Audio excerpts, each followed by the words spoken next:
j'espère que vous allez bien et surtout que vous prenez soin de vos intestins. Mais oui, nous prenons soin de nos cheveux, de notre peau, de nos muscles, mais bien souvent, nous négligeons de prendre soin de notre intestin. Pourtant, cet organe abrite des centaines de milliards de bactéries et tout un réseau élaboré de neurones qui jouent un rôle essentiel sur la bonne santé de notre organisme. C'est pourquoi cette partie ici, on l'appelle le deuxième cerveau. En plus, il existe plusieurs corrélations entre la santé intestinale et le système immunitaire, mais aussi le système endocrinien, l'obésité, l'humeur, certaines maladies auto-immunes et les affections cutanées.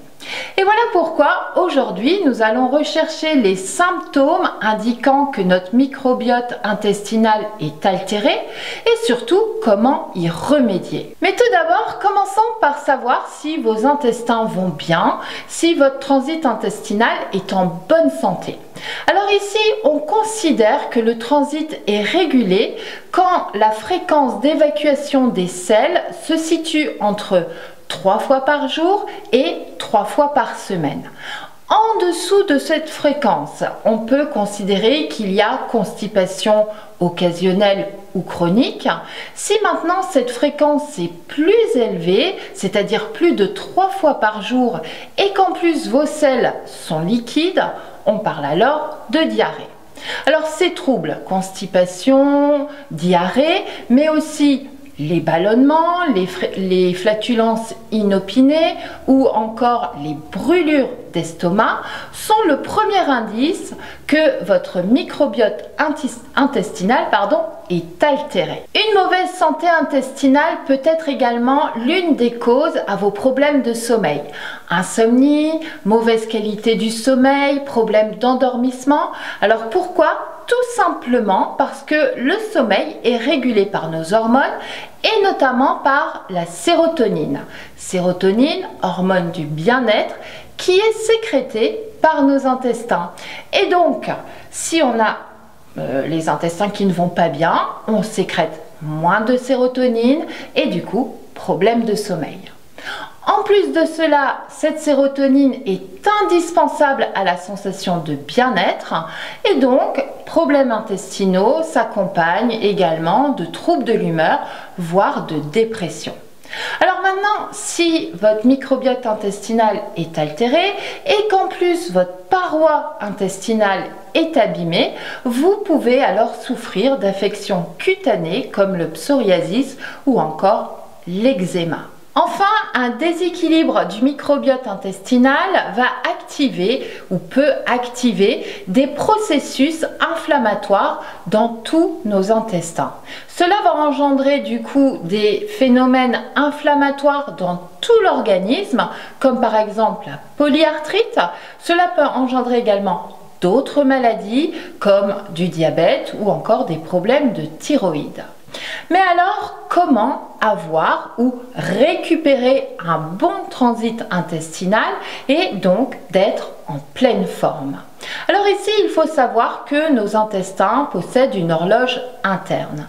Ainsi, manger à heure fixe permet d'aider notre organisme à favoriser la digestion. On évite donc de sauter des repas, de grignoter toute la journée, sinon l'organisme ne sait plus quand commencer le processus de digestion. Alors par contre, vous pouvez vous octroyer 1 à 2 collations légères au cours de la journée. Là, il n'y a toujours pas de problème. Toujours pour un bon transit, mangez calmement, mâchez bien vos aliments. Pourquoi? Parce que vos aliments vont arriver tout petits dans votre estomac, qui aura moins de travail et donc la digestion se fera plus rapidement. Mangez dans le calme car vous allez du coup plus rassasié et donc on évite les ballonnements et tout autre désagrément. Alors maintenant, plus précisément, pour éviter d'être constipé, il est indispensable de consommer des aliments riches en fibres. Alors il faudra trouver dans votre assiette tous les jours des fruits et des légumes, mais aussi des céréales complètes, des féculents entiers, des légumineuses, des fruits secs, abricots, figues et bien évidemment les pruneaux. À côté de ça, buvez suffisamment et pratiquez une activité physique et sportive. En effet, la pratique d'une activité physique régulière comme la marche va faciliter la digestion. En plus de ça, le sport va renforcer votre sangle abdominale cette sangle abdominale va aider à la digestion en faisant circuler facilement les nutriments. Enfin, si ces bonnes pratiques ne suffisent pas, vous pouvez vous tourner vers les plantes, comme par exemple les graines de lin. Alors, pour ma part, j'ai des intestins très longs et très fins et je veux, c'est psychologique, aller à la selle tous les jours. Mais 2 litres départ, 1 kg de pruneaux, rien ne fonctionne et pourtant je mange des céréales complètes, des fruits et des légumes tous les jours.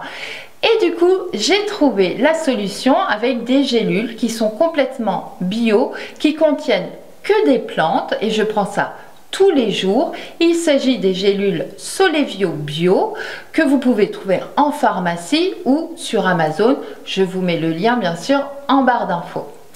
Alors, à l'inverse de la constipation, les aliments riches en fibres peuvent amplifier les phénomènes de diarrhée.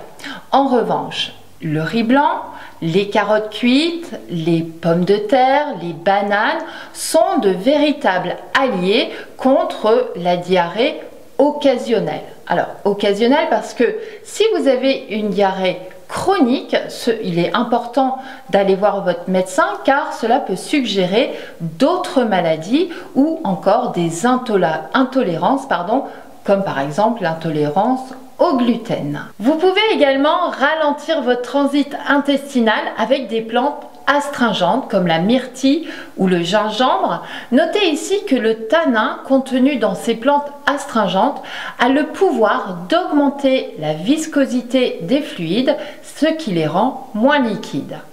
Toujours en matière de médecine douce, l'homéopathie peut être envisagée comme un remède naturel pour aider votre transit à trouver un rythme régulier.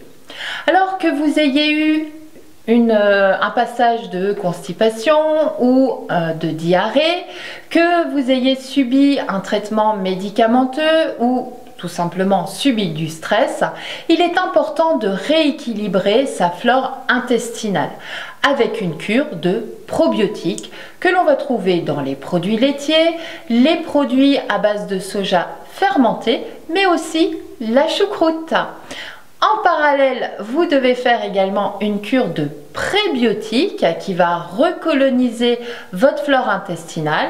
Alors là, on va en trouver dans le blé, l'orge, le seigle, les artichauts, les asperges, l'ail, l'oignon et bien sûr les bananes. Alors, petite parenthèse sur les bananes qu'on nommait bien souvent des régimes parce que c'est un fruit qui contient beaucoup de sucre, mais les bananes sont extraordinaires pour l'organisme, donc pour le transit, mais aussi elles contiennent beaucoup de magnésium, donc bon pour l'humeur, mais aussi vous pouvez en consommer après une séance de sport. Cela évitera les crampes et donc une bonne récupération musculaire. Je ferme la parenthèse. Et donc voilà quelques petits conseils pour retrouver un bon transit intestinal, un bon confort de vie, parce que quand ça va pas bien par ici, ça va pas bien par là. D'accord? Alors, dernier petit conseil, le rire. Le rire provoque une gymnastique abdominale incroyable, donc favorisant la digestion. Alors la semaine prochaine, je ne vais pas vous faire une vidéo en vous racontant des blagues parce que je suis pas très douée pour ça et surtout je ne les retiens pas. Non, on se retrouve la semaine prochaine avec une vidéo beauté et mercredi, ce sera du step. En attendant, je vous embrasse, prenez soin de vos intestins et à très bientôt.